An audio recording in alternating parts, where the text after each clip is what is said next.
Oh, nous avons béni le nom du Seigneur par le chant. Et nous savons qu'il est là au milieu de nous. Mais bien aimés, pour toutes les fois que nous ignorons la présence de Dieu dans nos vies, lorsque nous passons par des moments difficiles, lorsque nous traversons la vallée de l'ombre de la mort, lorsque nous sommes dans les tempêtes, lorsque les vagues secouent notre bateau, pensons que le Seigneur est là. Mais nous sommes toujours dans le doute. Pour toutes les fois que nous avons douté de la présence du Seigneur dans nos vies, demandons pardon. Prosternons devant le Seigneur. Que chacun regarde, que chacun fixe la croix de Jésus et demande pardon. Tu demandes pardon par ta propre nom. N'attendez pas qu'elle change la dernière chance. Prenons d'abord une minute pour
Jésus. Le sang qui nous purifie, le sang qui lave nos péchés. Il a découlé son sang sur cette table-là pour nous, parce qu'il veut que nous soyons sauvés. Alors, mes bien-aimés, invoquons maintenant ce sang. Disons au Seigneur, nous avons besoin de ce sang. Nous voulons recevoir ce sang pour laver nos cœurs maintenant qui sont souillés. Pour laver les mains sont souillées, les cœurs sont souillés, les corps sont souillés. Alors, nous avons le sang de Jésus. Il est maintenant nous laver. Il est tout purifié de tout nos corps, de notre iniquité, de tout ce que nous avons fait, de nos manques d'amour, des personnes que nous avons choisies en chemin, des personnes que nous avons voulu aider justement depuis nos retraites, des personnes que nous avons peut-être insultées, des personnes que nous avons oubliées. Au sang de Jésus, nous te supplions,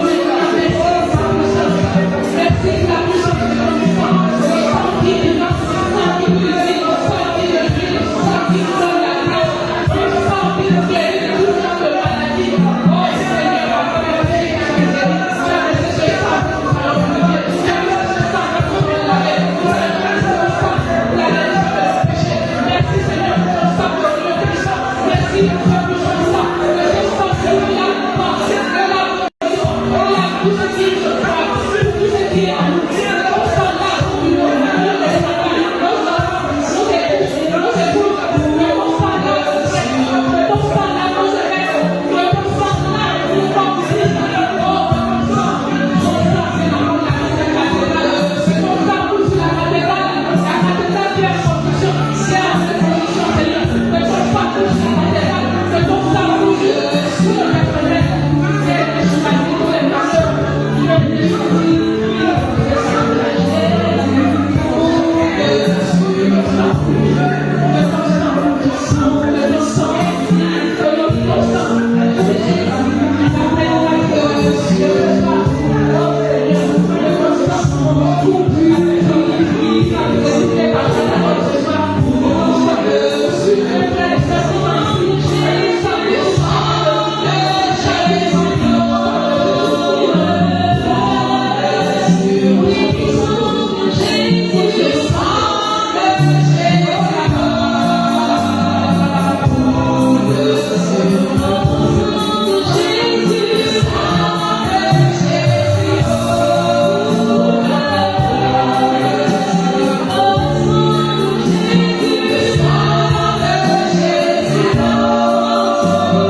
péché. Et que nous reconnaissons pécheurs, nous pouvons donner quelque chose de bien à nos enfants. Nous pouvons donner le meilleur à nos enfants. Après de notre raison riche, il ne donnerait pas le Saint-Esprit. Le Saint-Esprit, c'est lui-même qui nous l'a donné. C'est lui-même qui nous a donné le Saint-Esprit, qui nous a fait passer, nous donnerait quelqu'un qui viendra nous conduire dans la vérité tout entière. Celui qui viendra nous éclairer. Parce que nous ne savons pas qui est Dieu. Mais le Saint-Esprit vient nous révéler Dieu. Le Saint-Esprit nous révéler le royaume de Dieu. Le Saint-Esprit vient nous révéler les choses cachées. Le Saint-Esprit vient nous révéler tout ce dont nous avons besoin dans nos vies. Alors appelons le Saint-Esprit. Nous savons qu'il est déjà là. Il est présent parmi nous. Parce qu'il est écrit que nos corps sont le temple du Saint-Esprit. Donc le Saint-Esprit est en nous. Mais qu'est-ce que nous faisons avec le Saint-Esprit? Nous l'avons en nous, mais nous le enlevons, nous le mettons sur les arbres. Et on dit Saint-Esprit reste là. Moi je passe ma route. Alors que nous savons que le Saint-Esprit dans nos vies. Donc nous sommes sans le Saint-Esprit rien. Si nous savons choisir notre niveau, c'est parce que nous devons porter le Saint-Esprit en nous. Nous devons accepter que le Saint-Esprit soit présent dans nos vies. Nous devons accepter que le Saint-Esprit prenne corps chez dans nos vies. Il soit qui nous entraînera.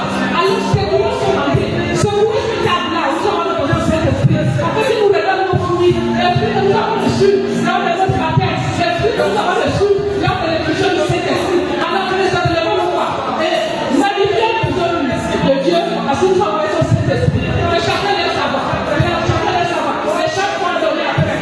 On a 2 minutes pour que chacun laisse savoir. Et avec le Saint-Esprit.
Gloire,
nous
sera encore, la nourriture spirituelle sera encore annoncée ce soir. Mais avant ça, nous allons encore, comme a dit, avec nos pères, Paul-Marie, que nous devons télécharger le Saint-Esprit. Lorsque nous avons besoin d'une application, nous savons que nos téléphones ont plusieurs applications. Mais pour ceux qui veulent, qui aiment toujours utiliser TikTok, pour utiliser TikTok, il faut télécharger cette application-là. Donc, la parole de Dieu sera proclamée ce soir, afin que cette parole pénètre nos cœurs et s'impacte dans nos cœurs. Alors téléchargeons encore le Saint-Esprit. Téléchargeons l'application du Saint-Esprit dans nos vies. Et nous permettra de bien écouter la parole de Dieu qui vient de son trône. Élevons nos cœurs et évoquons le Saint-Esprit.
Le Saint-Esprit est là ce soir.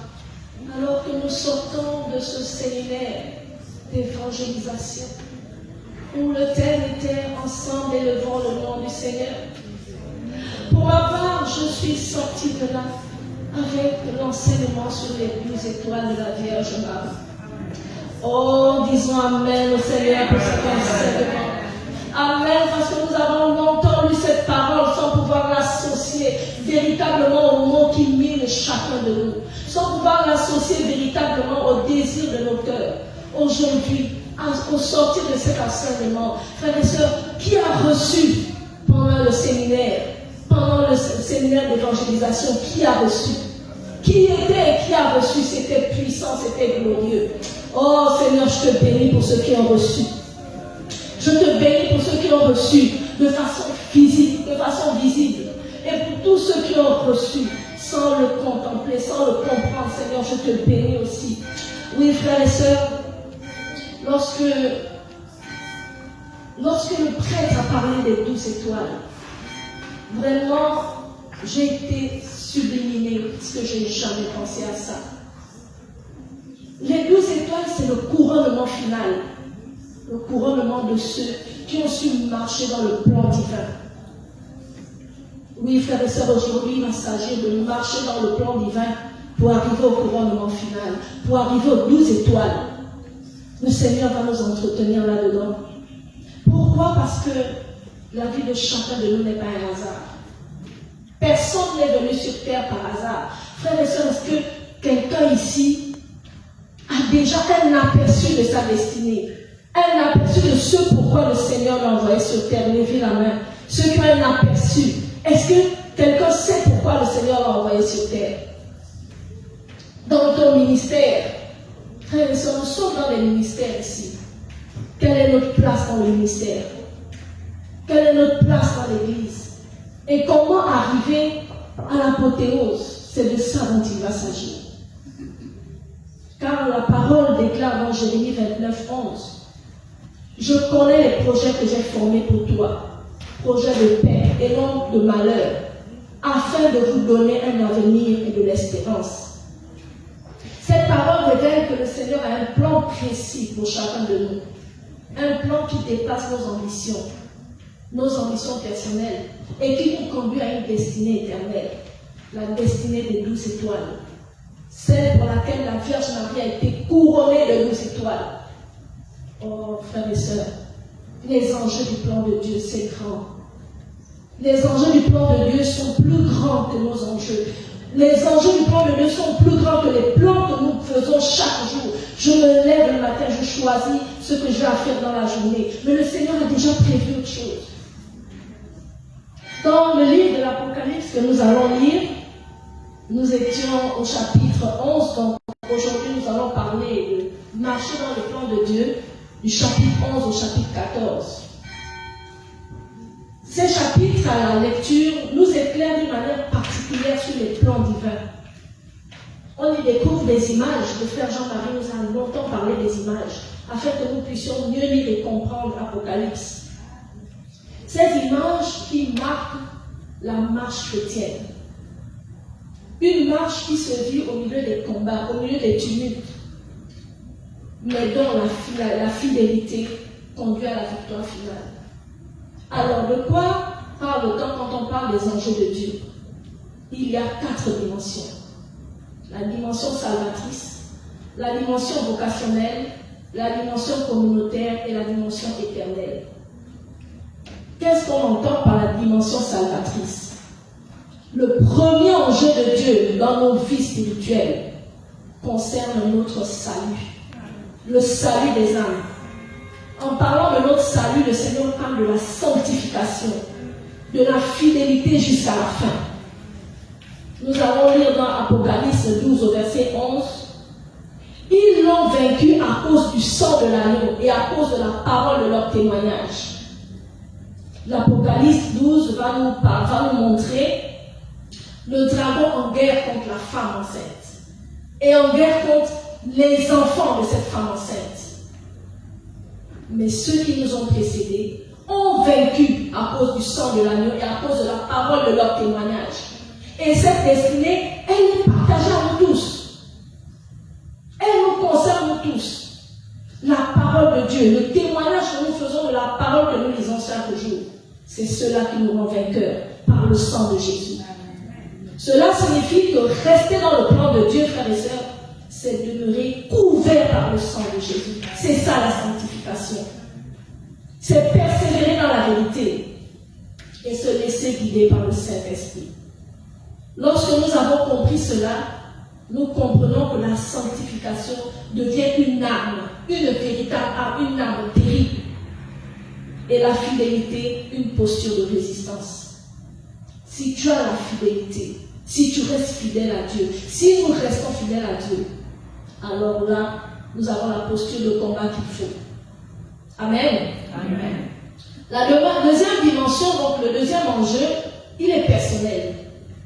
Et là, il va consister à découvrir la véritable identité de chacun de nous afin d'entrer dans notre vocation. Frère éternel, nous sommes aujourd'hui butés, embêtés par l'ennemi, parce que nous ne savons pas qui nous sommes.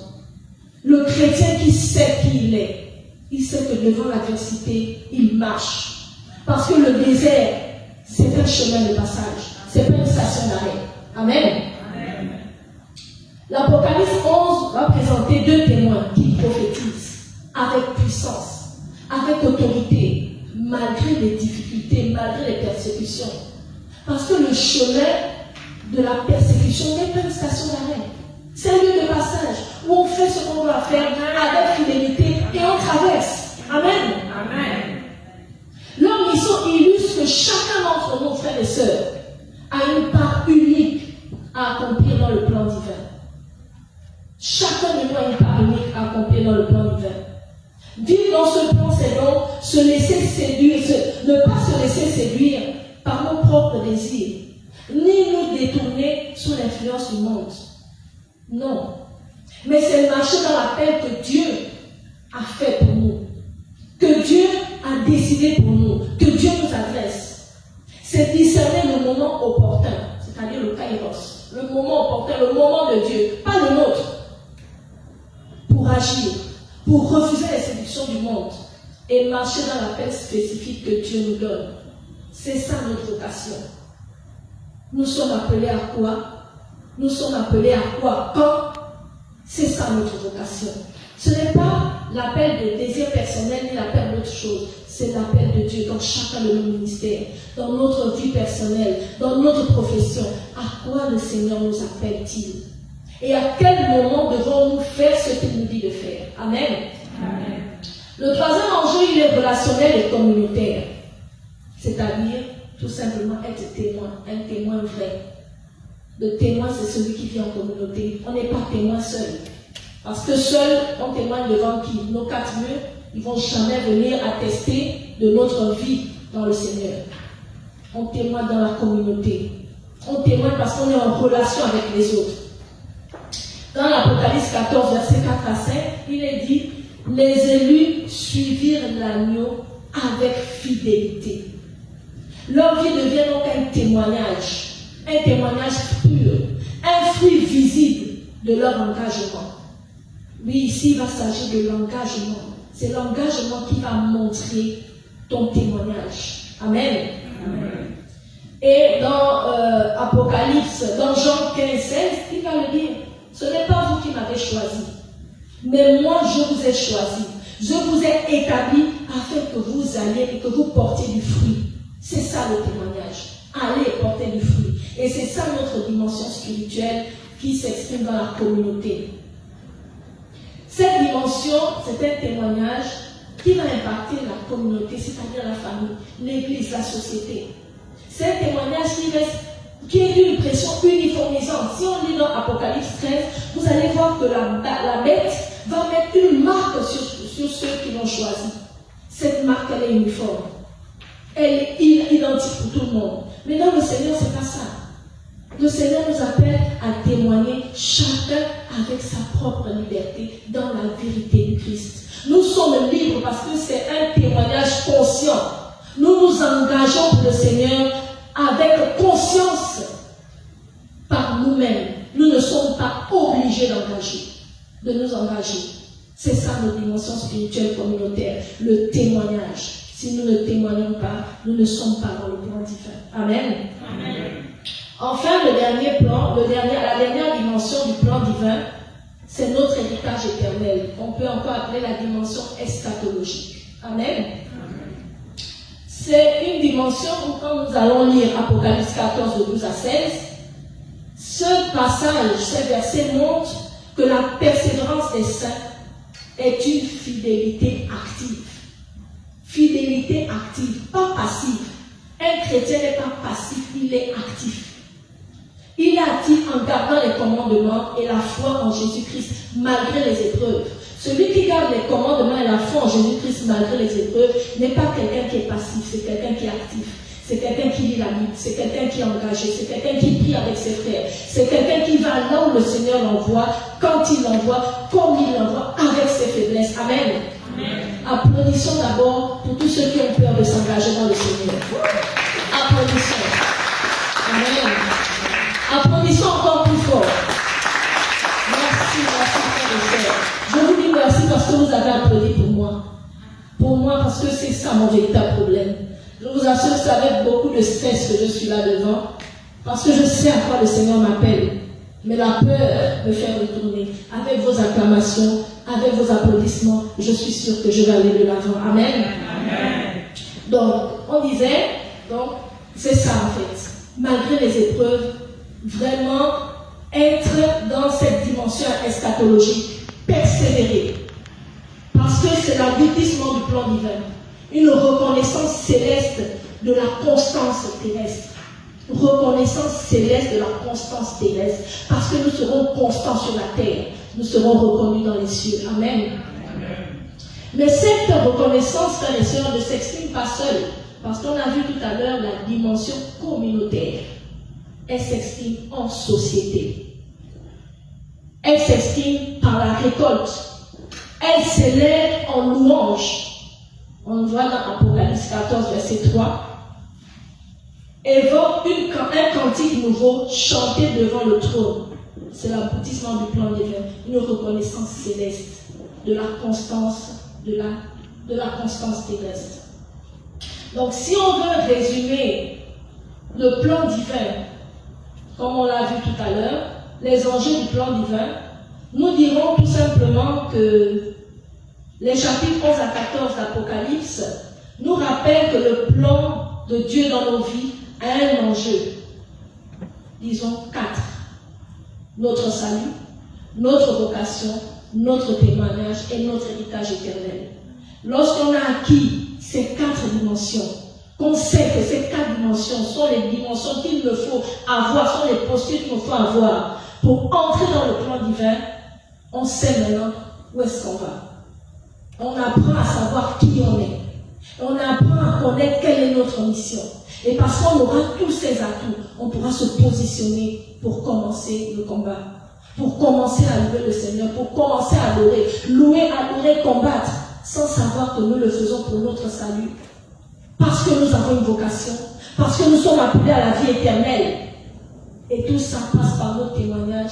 Frères et sœurs, nous sommes comme une timbale vide. Ouais, la timbale vide, on tape, ça résonne et c'est vide. Amen. Amen. Alors, si le plan divin s'achève dans la louange, quelle posture adopter pour rester fidèle au milieu des combats terrestres? Apocalypse 12, c'est la fin de la Bible.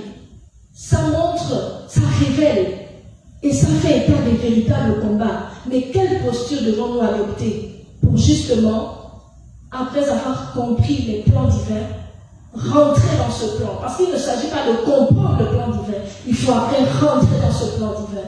Quelle posture adopter? Amen. Amen. Et là, la lecture va nous faire rentrer dans ce qu'on appelle le discernement. Être conscient du plan divin, c'est une chose, mais demeurer dans le plan divin, c'est là le vrai combat de tout chrétien. Et ça ne peut se faire que par le discernement. Le discernement qui est le véritable problème du chrétien, moi-même en particulier. J'ai commis beaucoup d'erreurs, je continue à commettre beaucoup d'erreurs, et je fais connaître aux autres beaucoup d'erreurs, parce qu'il me manque le discernement. Amen. Amen. Alors, le discernement, selon la lecture d'Apocalypse, nous l'avons défini comme une posture céleste dans le tumulte terrestre. Une posture céleste dans le tumulte terrestre. Voilà comment nous avons défini le discernement. En effet, les combats ne sont pas menés par la force humaine, non, mais par la fidélité à Dieu, la patience, la sagesse, l'obéissance à la voix céleste. Ces chapitres révèlent une dynamique spirituelle. Dynamique, c'est quelque chose qui est en mouvement. Le chrétien est en mouvement, il n'est pas statique. Mais c'est un mouvement spirituel, pas physique. Un mouvement spirituel, une dynamique spirituelle où le croyant est appelé à choisir ses batailles selon la volonté divine. Parce qu'il s'agit du plan divin. Parfois en fuyant, parfois en s'aimant, mais toujours en discernant. Amen. Toujours en discernant. Alors nous allons voir 3 postures. Et nous allons les comparer avec d'autres passages bibliques. La première posture, c'est témoigner sans se défendre pour préserver la promesse. Témoigner sans se défendre pour préserver la promesse. Première posture. Nous allons voir que les 2 témoins dans l'Apocalypse vont prophétiser avec puissance pendant 1260 jours. On a dit, comprendre le plan divin, c'est une chose, mais demeurer dans le plan divin, c'est autre chose. Ils ont demeuré dans le plan divin pendant 1260 jours. Frères et sœurs, c'est costaud. Si on nous donne 3 jours de jeûne d'Esther, beaucoup vont désister. Certains vont faire un seul jour, d'autres vont en faire 2, mais très peu iront en 3 jours. Eux, ils sont restés pendant 1260 jours.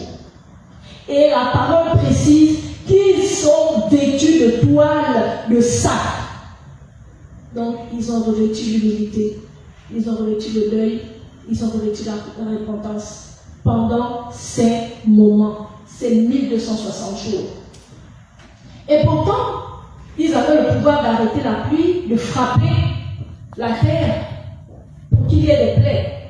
Non, ces 2 témoins qui incarnent 2 formes de puissance paradoxale ont choisi celle qui ne cherche pas à protéger, mais à rester fidèle. Frères et sœurs, si on me donne le pouvoir de rendre malade celui qui me fait du tort, si on nous le donne, après 50 ans de souffrance, 40 ans de souffrance, un mois tu as dit, mon Seigneur, le pouvoir là c'est bon, il tombe d'abord malade parce que moi aussi je dois respirer, je dois aussi voir sa souffrance. Or, la parole de Dieu ne nous dit pas ça. Aimez vos ennemis, c'est ce que nous dit la parole de Dieu. Et on ne peut l'aimer qu'en étant fidèle à la parole de Dieu. Quelqu'un qui n'est pas fidèle à la parole de Dieu ne peut pas aimer ses ennemis, c'est faux. Parce que la souffrance est terrible. La souffrance est forte. Sauf si vous n'avez pas souffert. Moi, ça va me dépasser. Mais c'est parce qu'on est accroché au Seigneur, parce qu'on est fidèle au Seigneur, qu'on arrive à supporter. Alors ces 2 témoins avaient ces 2 forces, mais ils ont choisi la fidélité. Ils avaient des pouvoirs extraordinaires, mais ils ont refusé de les utiliser pour se défendre. Leur mission était de prophétiser et ils sont restés dans leur mission. Leur mort devient donc le sceau de leur témoignage. Et leur résurrection, la réponse divine à leur fidélité. Le sceau de leur témoignage, c'est leur mort. La réponse divine à leur fidélité, c'est la résurrection. Ceci pour nous inviter à une spiritualité du discernement. Savoir quand parler, quand se taire, quand accepter, de ne pas se défendre pour que la parole de Dieu soit semée. Frères et sœurs, combien de fois le Seigneur nous a demandé d'accepter des situations humiliantes sans parler? Plusieurs fois, mais nous avons toujours cherché à nous défendre.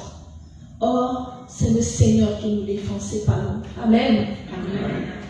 Si on fait le parallélisme avec la naissance de Moïse, nous verrons que Moïse est menacé par un décret de mort dans Exode 1. Mais il va procéder, il y aura une stratégie qui va se faire. Le cosmos va se mettre en mouvement de discernement cosmique. Qu'est-ce qui va se passer? La mère va protéger le fils en le mettant dans la corbeille et dans le fleuve. La fille va surveiller pour savoir où va son frère.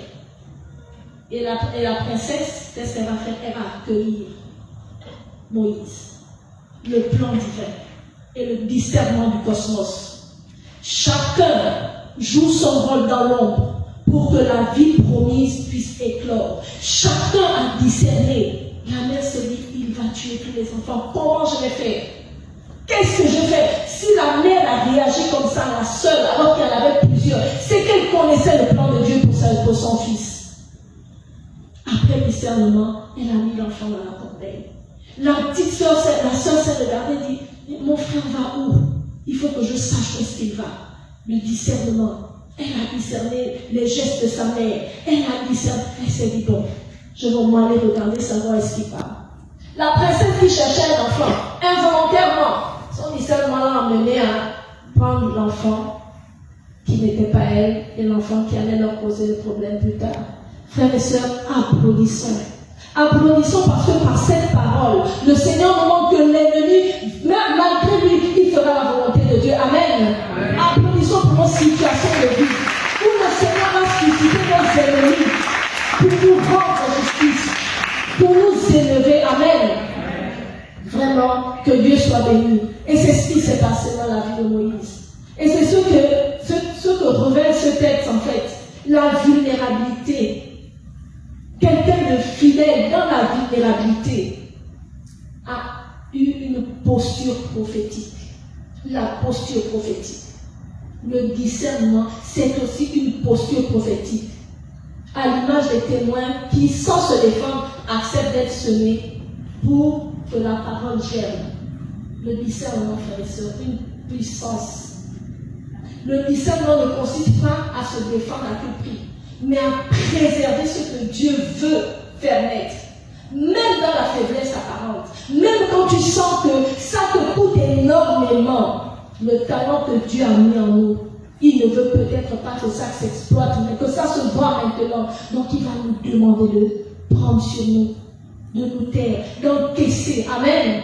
Amen. La deuxième posture, ce sera celle de fuir pour préserver la promesse. On va l'appeler la fuite prophétique. Amen. Nous allons voir dans l'Apocalypse 12 encore, la femme céleste qui enfante un fils destiné à régner. Qu'est-ce que le dragon va faire? Il va se poster pour attendre la naissance et dérober l'enfant. Mais le Seigneur, dans sa grandeur infinie, il va récupérer l'enfant et faire fuir la femme. La femme accepte de fuir au désert, dans un lieu préparé par Dieu, où elle est nourrie pendant 1260 jours. Frères et sœurs, les 1260 jours sont les 1260 jours de combat. Pendant ce temps de combat, le Seigneur la met à l'écart, dans un lieu préservé, préparé par lui. Cette femme ne va pas résister, mais elle va se retirer pour préserver quoi? La promesse, laissant Dieu prendre soin de son fils. Parfois, il faut fuir. Parfois, il faut se retirer. Parce qu'il y a une promesse cachée que le Seigneur veut préserver. Et en affrontant le danger, on rate la promesse. On dévoile la promesse alors que ce n'était pas encore le temps. Et nous allons le voir aussi avec la naissance de Jésus. Hérode cherche à le tuer. Mais qu'est-ce qui va se passer? Un ange va avertir Joseph. Joseph va prendre l'enfant et Marie, ils vont fuir. Marie ne va pas refuser. Elle va suivre. Parce que Marie, depuis l'origine des temps, connaît le plan divin.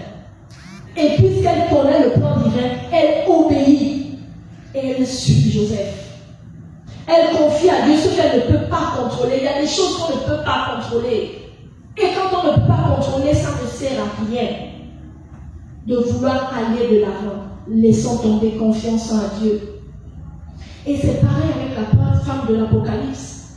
Cette fuite, frère, ce n'est pas une faiblesse, mais un acte prophétique de discernement. Amen. Amen. Le discernement spirituel ne consiste pas à résister frontalement, mais à préserver ce que Dieu veut faire naître. Même dans la vulnérabilité, même dans l'humiliation, même dans les injures. Le discernement consiste à préserver cela. Il faut préserver cela. La fuite peut être un acte de foi et non de faiblesse. Une manière de laisser Dieu agir.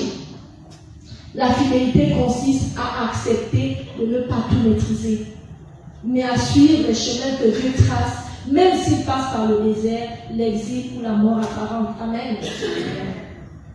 La dernière posture que nous allons voir, c'est résister aux séductions. Résister aux séductions.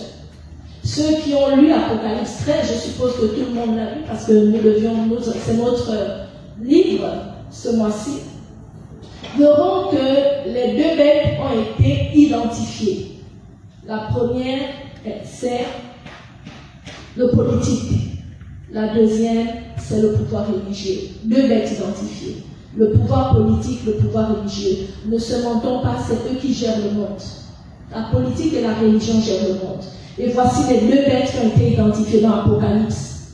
Ce sont des bêtes qui séduisent par le pouvoir, qui séduisent par le miracle et qui séduisent par la légitimité apparente. Mais le vrai combat, ce n'est pas contre ces bêtes. On l'a vu plus haut. C'est la fidélité à qui? À l'agneau. Le vrai combat, c'est de rester fidèle à l'agneau. Parce que tous ces pouvoirs ne sont que des séductions.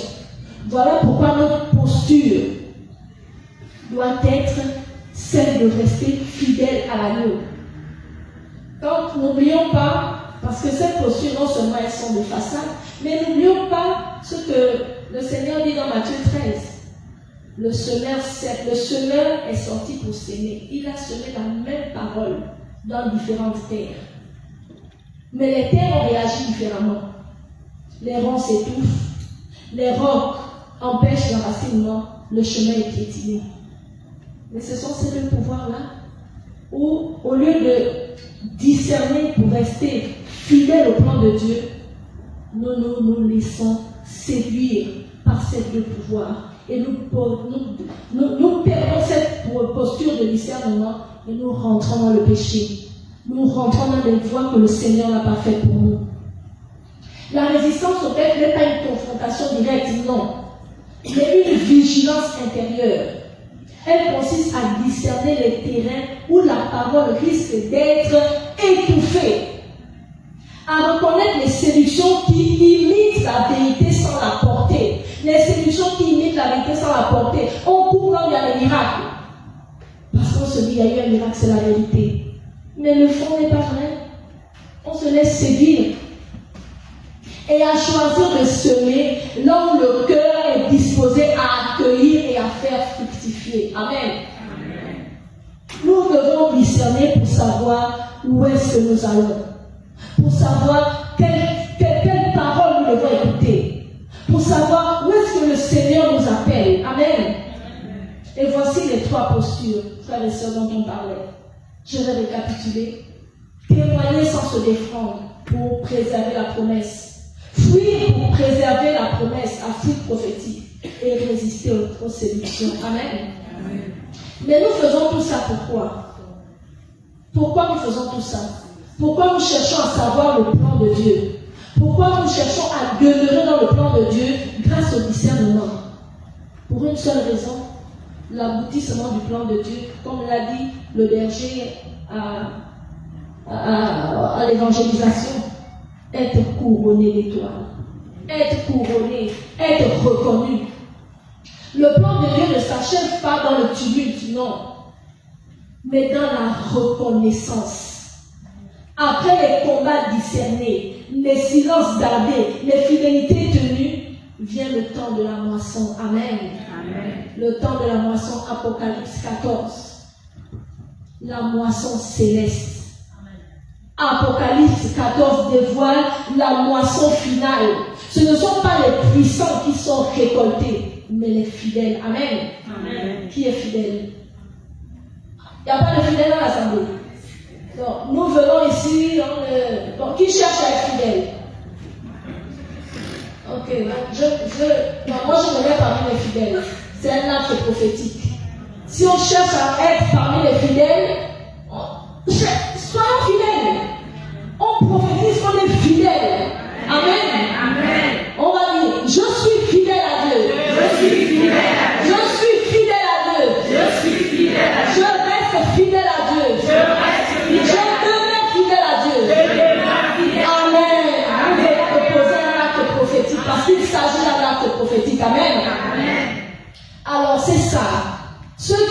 su discerner les combats à mener, les chemins empruntés, les silences à garder, la récompense ne couronne pas la force, mais la constance dans le discernement. C'est parce qu'on a su faire tout ça, c'est parce qu'on est resté constant. Constant ne veut pas dire qu'on a chuté, c'est faux. Jésus a chuté 3 fois. Moi, je ne peux même pas compter. Hein.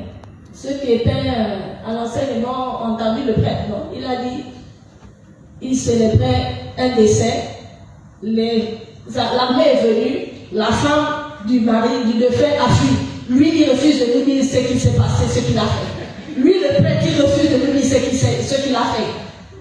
Moi-même, j'ai imaginé pour moi, chacun a imaginé pour lui.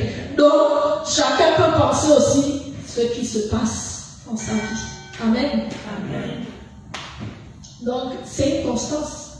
Jésus est tombé, le Père nous a dit, il est tombé. Nous-mêmes, nous tombons tous les jours. Mais ce n'est pas parce qu'on tombe qu'on ne se relève pas. Notre parcours sur terre, c'est se relever, c'est nous relever tous les jours pour continuer. Amen. Amen. Cette capacité à rester aligné avec le dessein de Dieu malgré les pressions du monde, c'est ce qui nous qualifie. Amen. Amen. Voilà ce qui nous qualifie.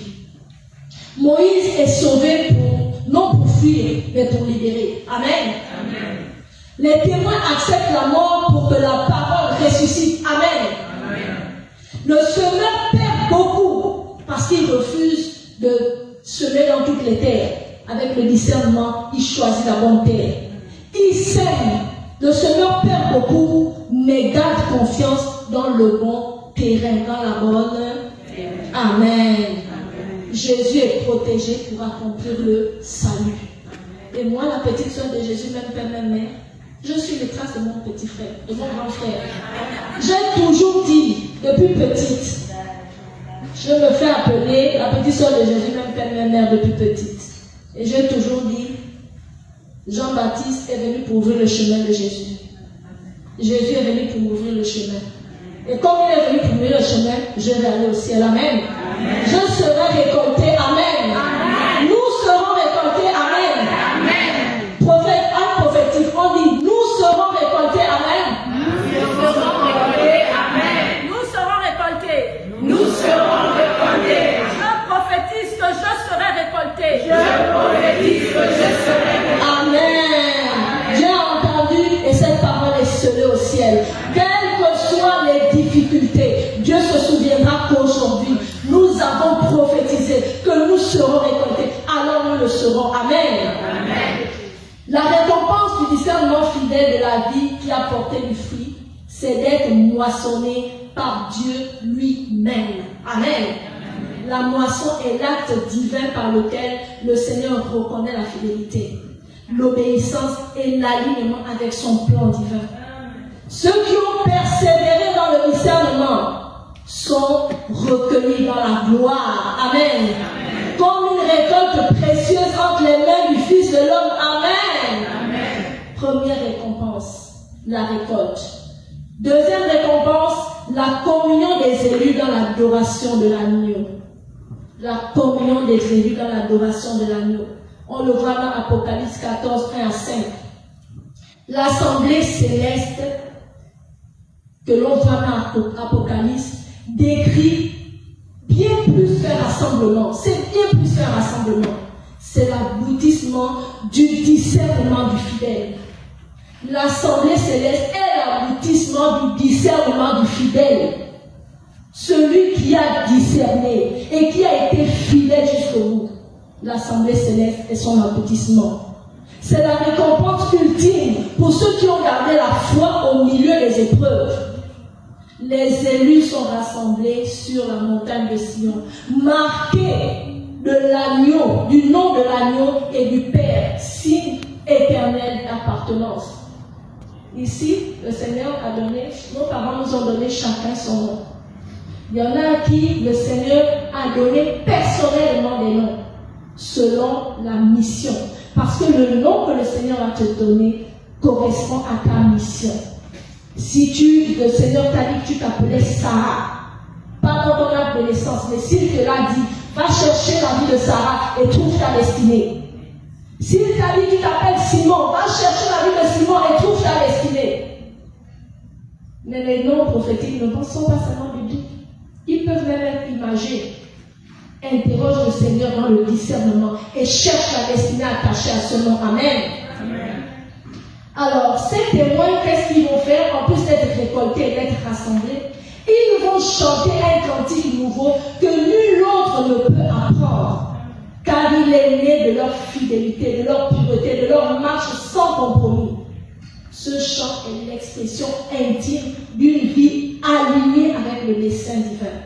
Une louange qui ne peut être imitée. Amen, les chantes. Une louange qui ne peut être imitée. Amen. Je prophétise sur vous que vous allez faire sortir des morceaux qui vont faire trembler la terre, qui vont faire trembler les cieux, et qui vont relever ce ballon au nom de Jésus. Amen. Alors, le fruit d'un chemin traversé par Dieu, c'est ça dont il est question. Cette scène révèle que la récompense du discernement n'est pas seulement individuelle, elle est collective, elle est glorieuse et liturgique. Les élus ne sont pas dispersés, mais unis dans l'adoration, frères et sœurs. Les élus sont unis dans l'adoration. Et je prophétise que le repos charismatique, le dame de l'ascension, sera uni dans l'adoration. Il est déjà uni dans l'adoration. Quel que soit ce qui se passe, nous sommes unis dans l'adoration. Nous demeurons unis dans l'adoration. Et notre assemblée va s'agrandir au nom de Jésus de Nazareth. Amen. Alors, le chemin du discernement fidèle ne mène pas à l'isolement, mais à la communion. Frères et sœurs, ça ne mène pas à l'isolement, mais à la communion. Important.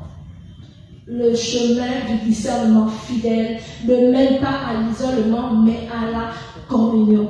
Tout discernement qui va emmener à la division ne vient pas de Dieu. Parce qu'il ne bâtit pas, il détruit.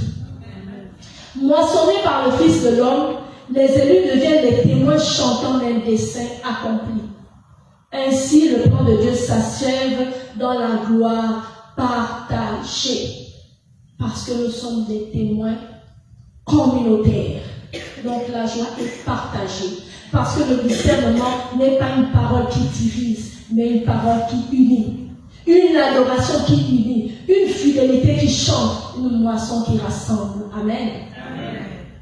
Alors, qu'est-ce qu'on retient de cette marche dans le plan divin? Selon Apocalypse 11, de 11 à 14. Cette lecture révèle que la vie du croyant s'inscrit dans un plan divin, traversé par des combats, par des silences, des fuites et même des semailles. Ce chemin n'est pas celui de la domination, mais celui de la faiblesse. Frères et sœurs, le plan divin est un chemin qui ne consiste pas à dominer. Voilà, une parole qui en parle. C'est lorsque je suis faible que je suis fort. Là, le plan divin consiste à la faiblesse, parce que c'est lui qui nous relève. Et quand il nous relève sans orgueil. Amen. Dans les ténèbres du monde, le discernement devient lumière. Ce n'est pas la force qui couronne, mais la fidélité silencieuse. Amen. Le croyant est appelé à fuir pour préserver, à semer sans gaspiller, à témoigner sans se défendre. Et dans cette posture céleste, Dieu moissonne, Dieu rassemble et Dieu fait chanter. Amen. Amen. On va applaudir. On va applaudir. On va acclamer le Seigneur. On va acclamer le Seigneur qui, à l'issue de ce temps d'évangélisation, qui nous a montré comment ensemble élevons le Seigneur, il vient ce soir nous montrer comment être dans ce plan, dans son plan divin, comment rentrer dans son plan divin, comment discerner comment demeurer dans son plan divin, parce qu'il a un plan final pour lui qui est la couronne de gloire. Amen. Alors nous allons nous lever pour glorifier le nom du Seigneur. Nous allons nous lever pour glorifier le nom du Seigneur. Les chants sont un chant qui peut nous emmener à nous élever dans ce plan divin que le Seigneur veut pour nous, à sortir de nos zones de confort, parce que là, il s'agit de sortir de nos zones de confort pour laisser le discernement nous élever, laisser le discernement nous emporter, laisser l'amour de Dieu nous traverser, parce que le discernement, c'est aussi l'amour de Dieu. Amen.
ainsi, nous allons faire une prière en langue. Prière en langue. Ceux qui ne prient pas en langue peuvent formuler des prières, mais tous ceux qui prient en langue, priez en langue pour que le Seigneur dévoile ses plans divins dans votre vie et dans la vie de ce ministère, de ce renouveau.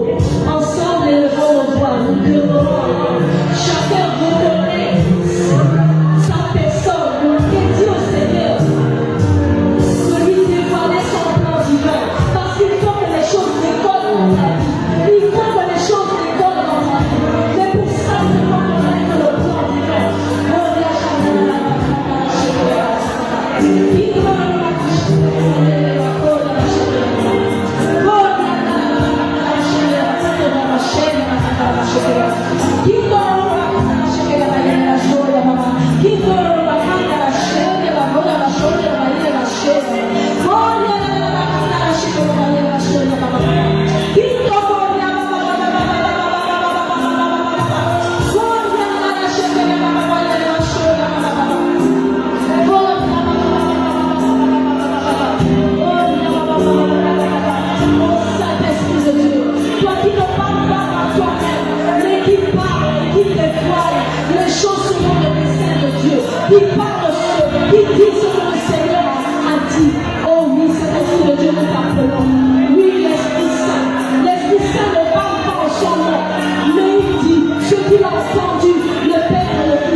Nous élevons ton Saint-Nom, Jésus. Ensemble, nous élevons ton Saint-Nom. Mais nous avons besoin de savoir discerner. Nous avons besoin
Comme les deux témoins bien-aimés, ils ont persévéré dans leur prière. Ils sont restés fidèles. Nous allons demander au Seigneur la fidélité, de persévérer malgré les difficultés, de nous accrocher à lui. Comme les deux témoins dont nous parle au chapitre 11, nous allons demander cette grâce, la grâce de la fidélité, de persévérer dans nos difficultés, dans tout ce que nous pouvons éprouver, dans nos familles, dans nos lieux de travail, même dans notre groupe, que le Seigneur nous donne la grâce de persévérer dans la prière. Ensemble, élevons nos voix. Seigneur Dieu, nous te louons, nous te bénissons. Nous te rendons grâce pour ton amour et pour ta fidélité. Seigneur, donne-nous de persévérer malgré tout ce que nous pouvons endurer dans nos lieux de travail, dans nos familles, en communauté. Seigneur, nous t'en supplions. Donne-nous de nous accrocher véritablement à toi et d'être toujours fidèles à toi, malgré tout ce que nous pouvons ressentir, malgré tout ce que nous pouvons subir dans nos vies. Ô Seigneur, nous t'en prions, manifeste ta fidélité dans nos vies, manifeste ta fidélité dans notre groupe, manifeste ta fidélité dans notre intercession, dans nos familles, dans nos lieux de travail. Seigneur, nous avons besoin de toi. Gloire et louange à toi, Seigneur Jésus. Bien-aimé, quelque part, je crois, au chapitre 14, il nous est dit au chapitre 12, pas 14, il est dit qu'ils l'ont vaincu par le sang de l'agneau. Nous allons nous revêtir du sang de l'agneau en ce rentrée scolaire, en ce retour des vacances pour certains.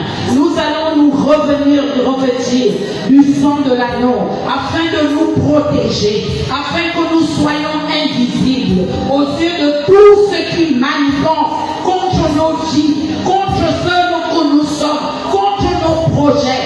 Tu vas ouvrir ta bouche, tu vas invoquer le sang de Jésus, le sang de Jésus sur toi, le sang de Jésus dans ta famille, le sang de Jésus entre eux, dans cette construction de la cathédrale, le sang de Jésus dans tout ce que tu entreprends, dans tes projets. Sang de Jésus, nous te louons.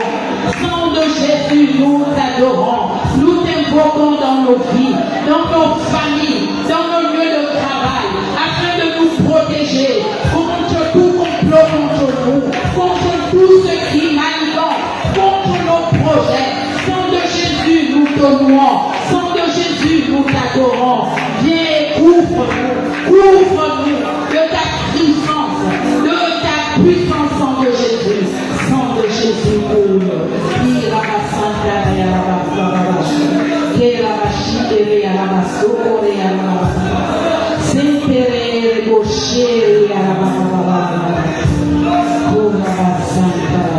Gloire et louange à toi, sang précieux de Jésus. Gloire et louange, sang précieux de Jésus. Gloire et louange à toi, sang précieux de Jésus. Bien-aimés, nous sommes tous des intercesseurs. Vous le savez très bien. On l'a appris, nous sommes tous des intercesseurs.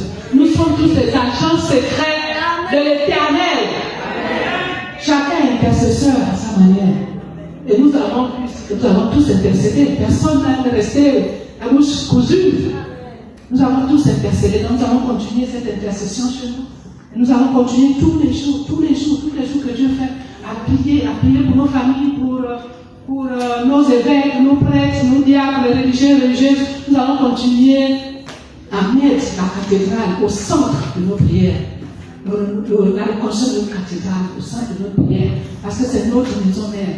C'est le temple que Dieu a mis pour nous, pour que nous puissions élever son nom, pour que nous puissions le glorifier tous les jours. Donc prions, persévérons dans la prière, comme a dit la bergère. Persévérons dans la prière, prions en tout temps et en tout lieu, afin que vraiment ces travaux-là prennent fin et que nous puissions rentrer le pied ferme dans notre maison VIP, parce que nous sommes des VIP. Nous sommes des VIP. Nous sommes des VIP. Donc le Seigneur nous attend là-bas. À la maison VIP. Ce n'est pas n'importe qui va dans cette maison VIP là, dans la chambre secrète de Dieu. Alléluia. Acclamons encore au Seigneur.